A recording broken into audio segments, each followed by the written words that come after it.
2024 കടന്നു പോകുമ്പോൾ സ്ത്രീകളുടെ കരുത്ത് കാട്ടിയ ഒട്ടേറെ ചിത്രങ്ങളാണ് കടന്നുപോയത്. കഥാപശ്ചാത്തലം കൊണ്ടും അഭിനയ മികവ് കൊണ്ടും സ്ത്രീകൾ പകർന്നാടിയ ഒട്ടേറെ ചലച്ചിത്രങ്ങൾ 2024 സംഭാവന ചെയ്തിട്ടുണ്ട്. ഇതിലേറെ ശ്രദ്ധേയമായ ചിത്രമായിരുന്നു ഉള്ളൊഴുക്ക്. സ്ത്രീ സ്വതന്ത്രയാകാൻ ആരംഭിക്കുമ്പോൾ അവളിൽ അനന്തമായ ഒഴുക്കുണ്ടാകുന്നു. അത് ഉള്ളിൽ നിന്നുണ്ടാകുന്ന മോചനത്തിന്റെയും സ്നേഹത്തിന്റെയും കഥ പറയുന്നതാണ്.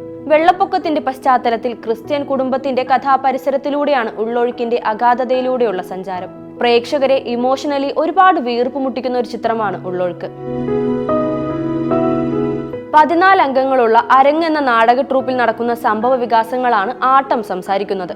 പൂർണ്ണമായും പുരുഷ കേന്ദ്രീകൃതമായൊരു ഗ്രൂപ്പാണ് അരങ്ങ്. അഞ്ജലി എന്നൊരു യുവതി മാത്രമാണ് അരങ്ങിലെ സ്ത്രീ സാന്നിധ്യം. അഞ്ജലിയെ കൂടാതെ സിനിമയിൽ വന്നു പോകുന്ന മറ്റൊരു കഥാപാത്രം നാടക ട്രൂപ്പിലെ ഒരാളുടെ ഭാര്യ മാത്രമാണ്. ഭർത്താവിന്റെ വാക്കിന് വില കൊടുക്കുന്ന, തന്റെ മക്കളെ പരിപാലിക്കുന്ന, പൊതുബോധ സങ്കല്പത്തിനുതകുന്ന തരത്തിലുള്ള ഒരു സ്ത്രീ സാന്നിധ്യമാണവർ.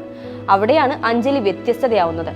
അരങ്ങിലെ എല്ലാവരോടും ഒരുപോലെ ഇടപെടുന്ന, ആൺപടയ്ക്കൊപ്പം ഇരുന്ന് മദ്യപിക്കുന്ന, പ്രണയസങ്കല്പത്തെ തച്ചുടയ്ക്കുന്ന, ഡ്രസ്സിങ്ങിലും അഭിപ്രായത്തിലുമെല്ലാം വ്യക്തമായ നിലപാടുള്ള, ആൺചിന്തകൾക്ക് ദഹിക്കാത്ത പെണ്ണ്. അതാണ് ആനന്ദേകർഷി സമ്മാനിച്ച അഞ്ജലി എന്ന കഥാപാത്രം. ആൺബോധത്തിനപ്പുറം സൃഷ്ടിക്കപ്പെട്ടിട്ടുള്ള കപടബോധത്തിനെതിരെയാണ് അവൾ ഒറ്റയ്ക്ക് നിന്ന് പോരാടുന്നത്. പെണ്ണിന്റെ ഒറ്റയാൾ പോരാട്ടമാണ് ആട്ടം. അസ്വാഭാവികമായ ലൈംഗികാഗ്രഹങ്ങളും പെരുമാറ്റങ്ങളും ഫാന്റസികളും പുലർത്തുന്ന രതിവൈകൃതം ബാധിച്ച വിവേകാനന്ദന്റെ കഥ പറയുന്ന ചിത്രമാണ് വിവേകാനന്ദൻ വൈറലാണ്. കമൽ എഴുതി സംവിധാനം ചെയ്തിരിക്കുന്ന സിനിമ ചർച്ച ചെയ്യുന്ന വിഷയത്തിലൂടെ പല സ്ത്രീകളും കടന്നു പോകുന്നുണ്ട് എന്നതാണ് യാഥാർത്ഥ്യം. ചിത്രം ഇന്നത്തെ സമൂഹത്തിൽ സ്ത്രീകൾ നേരിടുന്ന ഒരു പ്രധാന പ്രശ്നത്തിലേക്കാണ് വിരൽ ചൂണ്ടുന്നത്. മൃഗീയമായ സ്വഭാവമുള്ള വിവേകാനന്ദൻ എന്ന ഒരു വ്യക്തിയുടെ സ്വഭാവദൂഷ്യം കാരണം വലയുന്ന സ്ത്രീകളുടെ ഒരു പോരാട്ടമാണ് ചിത്രം പ്രേക്ഷകർക്ക് മുന്നിലേക്ക് അവതരിപ്പിച്ചിരിക്കുന്നത്. വിവേകാനന്ദനായി ഷൈൻ ടോം ചാക്കോ നിറഞ്ഞാടുമ്പോൾ സ്വാസിക, ഗ്രേസ് ആന്റണി, മറീന മൈക്കിൾ എന്നിവരും മികച്ച അഭിനയ മുഹൂർത്തങ്ങൾ പങ്കുവച്ച് കയ്യടി നേടുന്നു.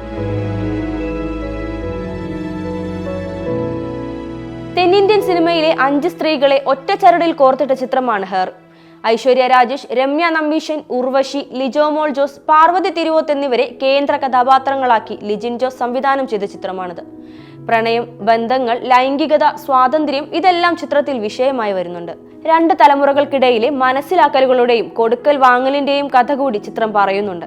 സ്വപ്നങ്ങളും അഭിരുചികളും സ്വന്തമായ മേൽവിലാസവും എല്ലാമുള്ള 5 സ്ത്രീകളുടെ ജീവിതത്തിലെ ചില ഏടുകൾ കോർത്തിണക്കിയാണ് തിരക്കഥാകൃത്ത് അർച്ചന വാസുദേവ് കഥ പറയുന്നത്. ഈ ആന്തോളജിയിൽ ഒരു കഥയിൽ നിന്ന് മറ്റൊന്നിലേക്ക് വളരെ സ്വാഭാവികതയോടെയാണ് ചിത്രം ഇറങ്ങിച്ചെല്ലുന്നത്. ഏകാന്തതയെയും മനുഷ്യബന്ധത്തിന്റെ ആവശ്യകതയെയും പറ്റി ചർച്ച ചെയ്യുന്ന ഹൃദയസ്പർശിയായ കഥ പറയുന്ന ചിത്രമാണ് All V imagine as Light. Cannes അന്താരാഷ്ട്ര ചലച്ചിത്രമേളയിൽ ഗ്രാൻഡ് പിക്സ് നേടുന്ന ആദ്യ ഇന്ത്യൻ ചിത്രമായി മാറി ചരിത്രം കുറിച്ച ചിത്രം കൂടിയാണിത്. പായൽ കപ്പാടിയായുടെ കഥ പറച്ചിൽ രീതി ചിത്രത്തെ വേറിട്ട് നിർത്തുന്നതാണ്. ചിത്രത്തിൽ പ്രഭയായി കനി കുസൃതി മികച്ച പ്രകടനമാണ് കാഴ്ചവെച്ചത്. അനു എന്ന കഥാപാത്രമായി ദിവ്യപ്രഭയും തിളങ്ങിയിട്ടുണ്ട്. അപ്രതീക്ഷിതമായി ജീവിതത്തിൽ ഉടലെടുക്കുന്ന ബന്ധങ്ങൾ എങ്ങനെ നമുക്ക് ആശ്വാസം നൽകുമെന്നും ജീവിതത്തെ മാറ്റിമറിക്കുമെന്നതിന്റെയും ഓർമ്മപ്പെടുത്തലാണ് all V imagine as light.